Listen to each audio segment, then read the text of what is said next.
Eu tenho acompanhado alguns debates do Gustavo Machado, né?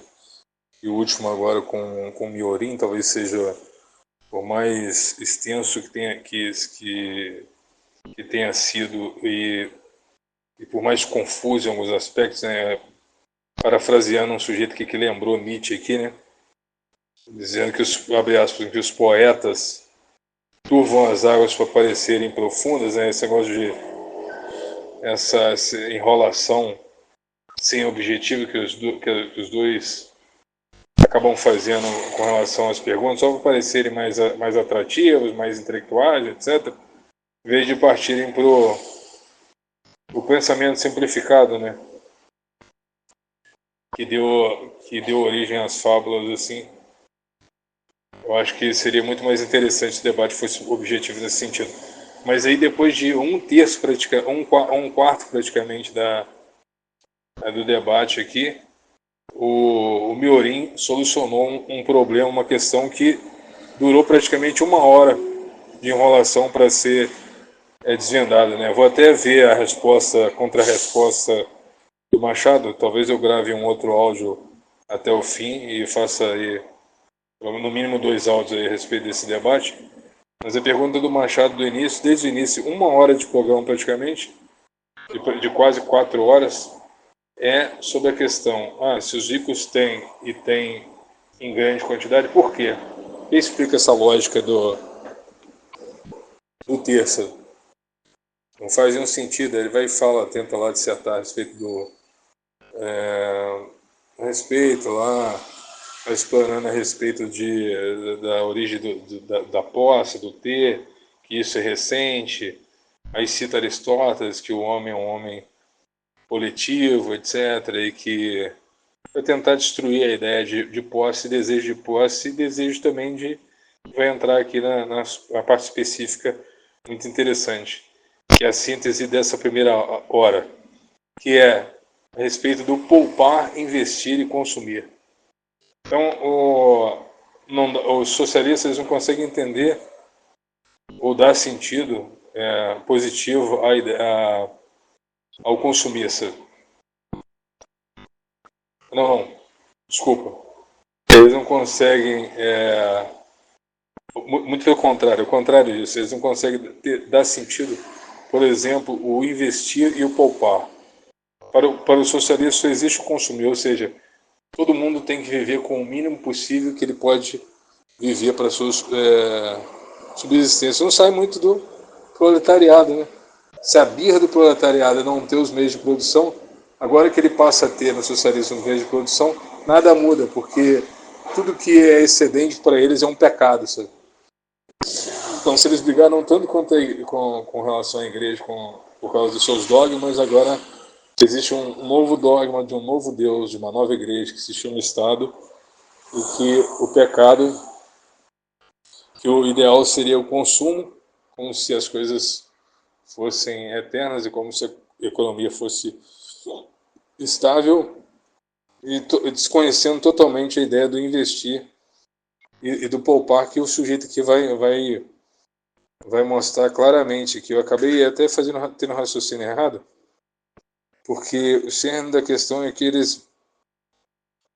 No começo eu pensei que, eu até escrevi que para os socialistas as coisas ou são poupadas ou são consumidas, nunca investidas. Eu mudaria isso.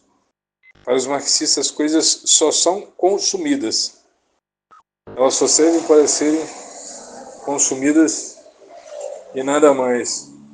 E aí eu vou explicar por que eles desconhecem o poupar e desconhecem o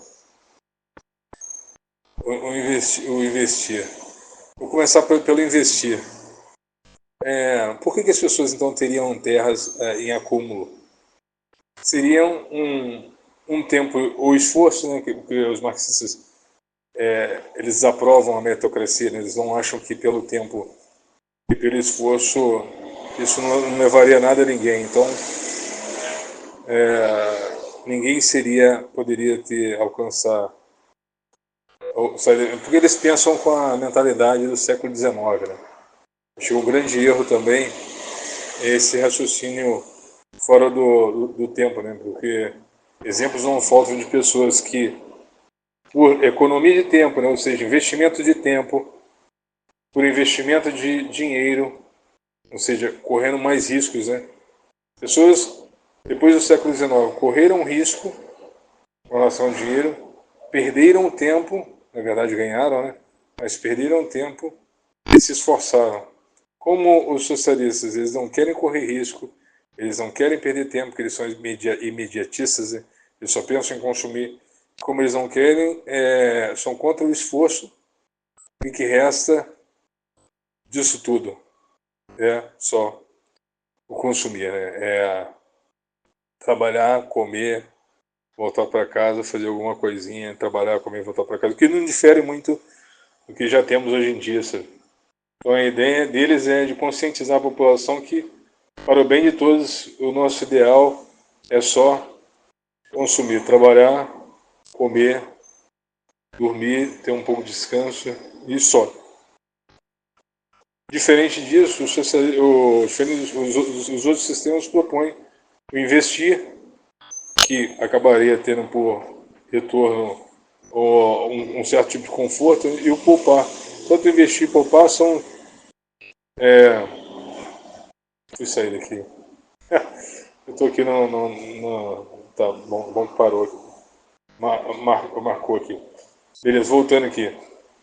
A outra coisa que é difícil para eles entenderem é a noção do poupar. Né? Primeiro temos investir para poupar, na verdade. Uma coisa está ligada à outra. Né? E como a pessoa investe para ela ter benefício futuro. Até financeiramente, você tem ali você compra terras de forma desnecessária pela visão socialista, para que no futuro ela valorize e aí você possa trocar por um outro bem, ou numa situação de escassez você possa vender. É sempre como se diz, uma visão de Maquiavel seria o dique, né, que eles falam, né? Criar diques de provisões, né, na visão de você pode também investir conhecimento, né? Só que esse investir conhecimento deles assim é sempre sem retorno. Como eles desaprovam o capital, talvez seja um dos maiores, não o único, mas um dos maiores motivadores do investimento. Seja ele de dinheiro para dobrar a porção de dinheiro, seja ele de tempo, para que a questão do tempo seria bom o sujeito ter uma vida medíocre e viver muitos anos, ou o sujeito ter uma vida mais curta, mas mais abastada. Daria um jogo. Ou senão você gasta tempo, vamos dizer assim, em vez de ir para balada ou qualquer coisa, você fica em casa estudando. À primeira vista você está perdendo tempo, né? Mas futuramente você ganha em qualidade de vida, sabe? Então, quer dizer, aquilo que foi poupado é convertido muitas vezes em algum tipo de bem, sabe? Um espécie ou literalmente capital, sabe? E esse capital é redirecionado em outra situação, né? Pode garantir um plano de saúde, uma aposentadoria mais, mais interessante, né? Mais graúda, né? E daí por diante. Então, indo pro... Lógico que isso tudo envolve, muitas vezes, as três coisas. Envolve um esforço maior. Poderia estar... Tem gente que trabalha em 2 empregos. Tem gente que estuda e trabalha. Então, o socialismo, pelo contrário, ele acredita, como ele acha que, como o bem nunca é o dinheiro, né? Lógico, né? Que o primeiro bem não pode ser o dinheiro, né? O bem tem que ser o conhecimento pessoal, né? Mas o dinheiro também digamos, a injeção de ânimo, que é difícil imaginar em um ânimo que não possa vir da recompensa, né? Ninguém faz as coisas por fazer, sem objetivo nenhum, sabe? Primeiro o amor próprio, né? Todo mundo pensa na recompensa, sabe? Se nada é recompensado, Qual seria o estímulo? Né? Para que arriscar dinheiro, tempo e esforço para uma coisa que vai te desgastar e não vai te tirar do lugar, sabe? A visão do socialista é o contrário. Ele acha que pode existir algum dia um homem que não existe agora, mas que pode existir algum dia, nem que seja por meio da força e doutrinação do Estado, que possa gastar dinheiro, gastar tempo e esforço e ainda ser feliz sem ser recompensado, sem que seja recompensado. A visão deles é mais do que investir. Agora o tema o poupar, que os socialistas também desconhecem, porque eles só conhecem até então, eles só se sentem familiarizados com o consumir. Para eles só o consumo existe, não existe nem o investir e nem o poupar. Então, e por que se poupa? Justamente Maquiavel mais uma vez, sabe? O objetivo é de criar uma reserva de emergência, os dicas de Maquiavel, né?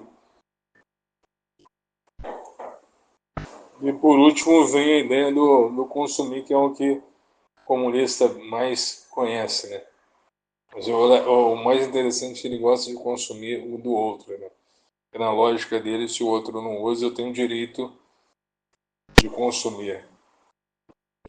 Tenho direito de consumir, mas nunca, por força do Estado, nunca o de poupar, eu não tenho direito, e não tenho direito de investir. Eu só tenho direito de consumir. Para o bem de todos, todos devem viver com o mínimo possível. Então, comer o mínimo possível, porque se eu poupar e guardar para amanhã, depois eu tiver, ao invés de um biscoito, dois, e daí por diante, eu tiver em estoque, eu estou onde tal, eu chego em casa e vi lá várias caixas, mas nem imagino que na visão deles é pecado. Todo acúmulo é pecado, né? Eles pegaram tudo que a Igreja Católica tinha de ruim nessa perspectiva do não lucro, né? Então por isso que o Lula falou a respeito de uma TV, né? Assim, na casa dele, na casa do tirano, na casa do professor, né? Na casa do autocrata, daí por diante, pode ter de tudo. Pode ter 1 milhão de TVs, ele pode dormir, ficar o dia inteiro com ar-condicionado, porque ele é o líder. Ele que determina quem pode e quem não pode, né? Ele é o Deus. E para Deus tudo é justificado. Agora para os outros não. Os pobres mortais não. Então eles podem consumir energia, eles podem se alimentar do que eles quiserem, eles podem ter o máximo de coisas que quiserem, menos o povo. E aí eu pergunto onde fica a democracia nessa questão. O que ninguém conta é que é o seguinte, eles são incomodados com os super ricos, que são aqueles que consomem, consomem, consomem, e ainda assim, mesmo consumindo tanto, eles sempre têm dinheiro para investir, a visão deles, né? E eles sempre têm estoque, né? Que a gente poderia chamar de poupar e investir, e ainda assim, mesmo consumindo todo o dinheiro que eles têm, o dinheiro nunca acaba, eles sempre têm estoque, sempre têm mercadorias que não usam. E até aí é até justificável, né? Então, eles querem, num primeiro momento, destruir, cortar as pernas desses sujeitos, para que todo mundo se iguale, né? Todo mundo parta do mesmo ponto de partida, saia do mesmo ponto de partida. Só que uma vez que eles fizerem isso, é como se fosse um código de ética, né? Ou de moral comunista. Código de ética comunista. Então, assim, eles não querem eles querem que os ricos caiam. Eles sejam com todo mundo tenha o mesmo patamar de vida. Só que ao mesmo tempo, a partir desse mesmo patamar de vida, eles também não deixam, e aí vai entrar a questão de igualdade e liberdade. Também isso eles não dizem, né? Eles não irão deixar que, partindo do mesmo patamar, as pessoas que têm talentos diferentes possam investir, possam poupar, para que depois possam consumir. Por que a pessoa investe e poupa para em algum momento poder consumir? Ou agora, no caso deles, imediatistas, né? Ou numa situação futura, no caso de uma catástrofe, etc., igual a gente, o Brasil viveu aqui com um bichinho lá, não pode falar o nome, mas quem não investiu e quem não poupou, dançou, né? As empresas todas quebraram e tal, vários lugares fecharam aí, inclusive pessoas próximas da família também perderam o seu comércio por falta disso. Na visão dos socialistas, eles têm que viver a dependência do Estado e tudo o que signifique, que possa significar investimento e poupança, na doutrina socialista é pecado, sabe? Então a ideia é derrubar aqueles que têm e impedir que agora os que não têm possam ter de forma mais significativa, né? Através do investimento, ou mais significativa através da poupança, ou de um investimento de poupança para que possam consumir ou ter em algum momento um maior conforto. Só para eles não acaba, o objetivo socialista é acabar com toda essa ideia, porque eles não querem, no fundo, eles não querem que ninguém. Quando eu falo consumir, né, eu estou falando assim simbolicamente, no fundo eles querem que ninguém consuma, a não ser o próprio Estado, né? A não ser o líder, a cúpula, o partido. Esse sim tem o direito esse sim não precisa de investir, esse sim não precisa de poupar. Muitas vezes até precisa de poupar, né? Poupar investimento em algum lugar para poder consumir mais o dinheiro do próprio povo. Isso que eles tentam a todo custo esconder. O que é claro, para eles todo o excedente que poderia ser criado através do investimento e através da poupança,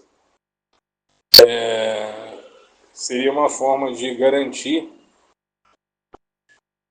o esforço do povo aumentaria os poderes do Estado, sabe? Como se fosse mesmo um parasita, né? Aquele livro lá da Anatomia do Estado meio conta sobre isso, sabe? O Estado como um parasita, que ele pega o investimento da população, ele pega a poupança da população, o investimento de poupança da população para consumir à sua maneira, né? Isso que ficou difícil do Gustavo Machado entender. Esse bem-estar coletivo que eles pregam na visão de poupar é um bem-estar coletivo no sentido de, entre aspas, né, de saída da miséria, né? Mas a permanência e a manutenção do status quo da miséria ou ou praticamente da escassez, né? No mínimo da escassez, né? Entre escassez e miséria. Então, assim, que aparentemente seria uma economia de bens, um poupar de bens para conquistar, né? Evitar desperdício visando um bem comum, na realidade é manter essas pessoas comuns o mínimo possível. Né? Para quê? Para que o Estado se influi, possa. Só que a gente sabe muito bem que na história, o histórico do Estado é um histórico de poder e de tirania. Toda vez que um Estado ganha poder para proporcionar um bem comum, da mesma maneira que ele pode proporcionar um bem comum, ele pode também proporcionar um sofrimento distribuído, né? Porque as vontades do Estado não predominam,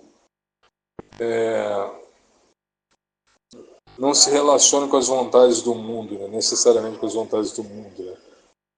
Então esse Estado ele está no mundo, ele é mais um no mundo, né? Nessa coletividade global, vamos dizer assim, essa aldeia global que alguns falam hoje em dia, sabe? Ele depende dessas trocas. E como essas trocas têm uma relação de poder, ele pode ser prejudicado nessa relação de poder e ter que transferir a culpa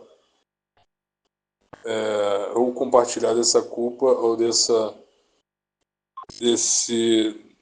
frustração com a sociedade, né? Que antes seria um bem comum, agora se tornam um caos comum. Agora, a ideia de poupar deles no sentido de solidariedade nunca foi verdadeira, né? Porque o bem do Estado não é um bem solidário, sabe? É um jogo de interesse, é um bem utilitarista, não solidário, né? Quando ele estimula essa alternativa ao consumismo, na verdade ele tenta amansar mesmo os sujeitos aí, ou usando da retórica de emocional, né, ganhar pela emoção, pela emoção, né, geralmente usando técnicas de apelo à emoção, sabe? Ou com promessas que não se concretizam, né, justamente por essa instabilidade econômica externa, né. Se uma coisa geralmente um país objetivamente socialista seria aquele país autossuficiente, né? De que uma nação conseguir se estabelecer autossuficiente em todos os quesitos da sua necessidade, né? Ela, sei lá, poderia mais se aproximar ou legitimar o socialismo. Uma vez que ela depende da negociação externa, ela está subordinada e aí a população é que acaba sofrendo os males da escolha dos seus governantes. Então, é impressionante, né, quando você traz esses temas assim, né, que envolve essas três questões, né, do investir, a questão do poupar e a questão do consumir. Quanto que eles usam de palavras de justiça? Eles nunca falam na construção de uma sociedade livre, né, de livre escolha, sabe? De livre escolha, sempre numa sociedade justa, ou seja, tudo tem que ser distribuído à maneira do Leviatã,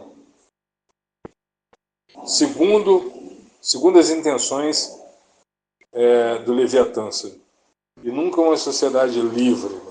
O dia que eles falam de democracia, mas eles nunca falam em investimento livre, ou seja, o sujeito escolhe se quer ou não quer. Ou eles vão falar de uma poupança livre, o sujeito escolhe. É sempre o Estado, é como aquele pai que sempre está resolvendo os problemas do filho, né? E sempre impede o filho, e sempre briga com o filho para o filho tenta ter alguma ação de autonomia, sabe? O socialista é sempre sujeito a isso, né? Acanhado e dependente, incapaz e lógico, e acima de tudo parado no século XIX, que acho que é o principal erro da concepção das ideias. É sempre identificar essa ideia, se está sendo posta, ela corresponde à atualidade ou ela está parada, estagnada num conceito de sociedade ou de economia do século XIX? Essa também seria uma das principais perguntas aí que se deve fazer com relação a essas colocações dos socialistas aí. Mas eu acho que é por aí mesmo.